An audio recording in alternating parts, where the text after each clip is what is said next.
My husband wants me to be a mother to his affair child.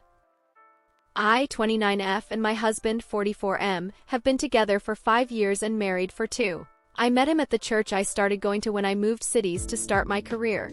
I work for an insurance company and he's a pastor. I know that we have a notable age gap, but he was always kind to me and made me feel special. Anyhow, a week ago he came home and told me we needed to talk. He told me through tears that he had been having an affair with one of our community members, 34F, and that she had been pregnant with twins. She had gone into labor, she and one of the twins died and the other is in the NICU. He said we need to step up and that he wants me to turn my office into a nursery and set up a cot in the room so we can take turns. I became distressed and told him I wanted some time to think, that I was not sure I wanted to do this. He told me that I had made a vow to him in marriage and that God had blessed us with a child, that this is our cross to bear and that God will never give us something we cannot handle. I told him that it seemed God had given her more than she could handle because she had died. I know I should not have, but I was not thinking correctly. He slapped me and told me that I needed to serve my husband, that God had chosen me as this child's mother and I needed to be his humble servant. I just feel so strange. Yesterday I cried so hard I threw up. This woman died, yet I feel bad for myself. I feel so ugly. I wanted children and was saving for IVF because I am infertile, but now that I have a chance to have a child and I do not want it, I feel like I'd be robbing its mother's grave. I pray to God, but if I'm being honest, it's never felt like anyone was ever listening. I feel like I have truly seen my husband and he no longer looks kind. He looks his age and very tired. I want to abandon him and the child. I'm only 29, I can start over. I have a remote job, I can take a day off when he goes to the NICU, pack my essentials and leave. Neither him nor the child deserve this, and although this is my circus, that is not my monkey. I just want to thank y'all for the support. I'm still processing this all and I just need a little time. I don't feel unsafe, just unloved, just not enough. My husband did apologize for slapping me and continues to express regret, but he can't take it back, just as he cannot take back impregnating another woman, which ultimately killed her.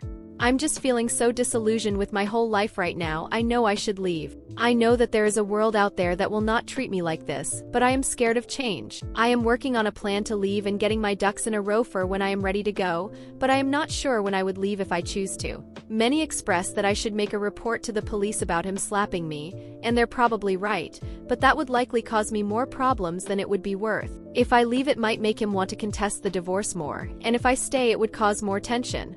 I've been working on my left hook though because I won't let him get away with it again. I'm not violent myself, but I'm down for a tussle because although I'm hurt, I am angry. I'm not sure if there will be an update because I'm still unsure. I can make all the plans in the world, but the change scares me almost as much as bending to his will. I've been praying about it, but I see no clear answers or guidance.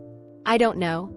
Funny thing, I'm jealous of the people saying that this is fake. It's like I want my life to be like it was 2 weeks ago. I could read a crazy story on the internet and think, wow, that's crazy, seems kind of fake, and keep scrolling and go about my life. Only I can't scroll away in real life because that's just not how life works. I don't owe anyone proof of my life tragedies, least of all strangers on the internet whom I will never meet. I do thank all who have given support. I wish I could tell you I packed my bags and left his sorry ass, but I'm not strong enough to yet. It's not that easy to do in real life as it turns out. Odd.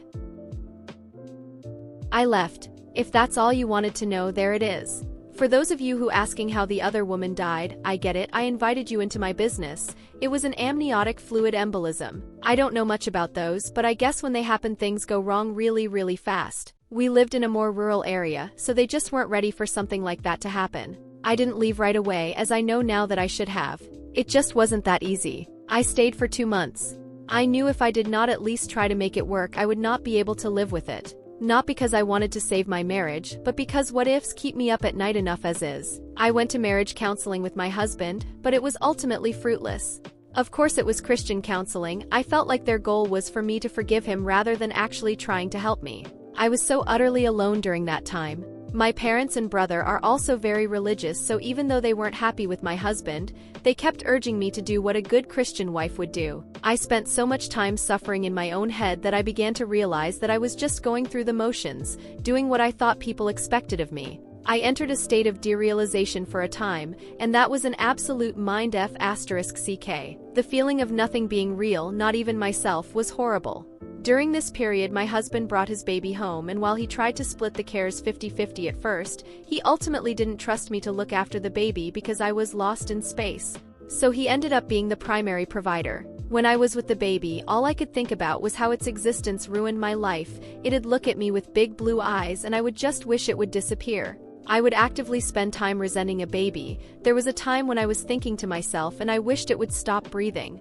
That was when I knew that I needed to leave. I was blaming a baby and wishing ill upon it, and that was not okay to do. I don't remember much about this time besides that. It's mostly a blur otherwise. I sought services through my work to talk to a therapist, and I eventually came back to Earth. She helped me make a plan.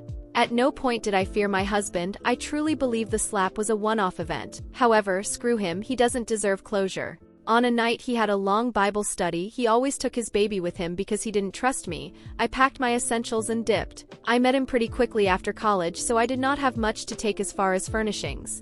I fit everything I wanted in 3 suitcases and 4 moving boxes. It all fit into my SUV after some mediocre Tetris skills. I was able to change my phone number online before I left, but I did leave the divorce papers under his pillow with my lawyer's contact info. Kind of like the Tooth Fairy, but for adults assholes. I was the breadwinner. In my state, we were not married long enough for me to pay spousal maintenance. At least that is what my lawyer said. I own my vehicle outright, we had our own bank accounts and a shared expenses account, we filed taxes separately, and the church owns the house. He's being an ass about it all, but I'm hoping it should be done soon. I got a decent apartment in a city a few hundred miles away. I've never lived in a city this big before, everything is so expensive, but besides that I like it. I found a new therapist, met some new friends, and found a new church with loving people. I still have my days, but for the most part I'm content. I think it will always hurt on some level, but I'm working on taking my power back. I turn 30 next month, and I am hopeful it will be the start of my best decade yet.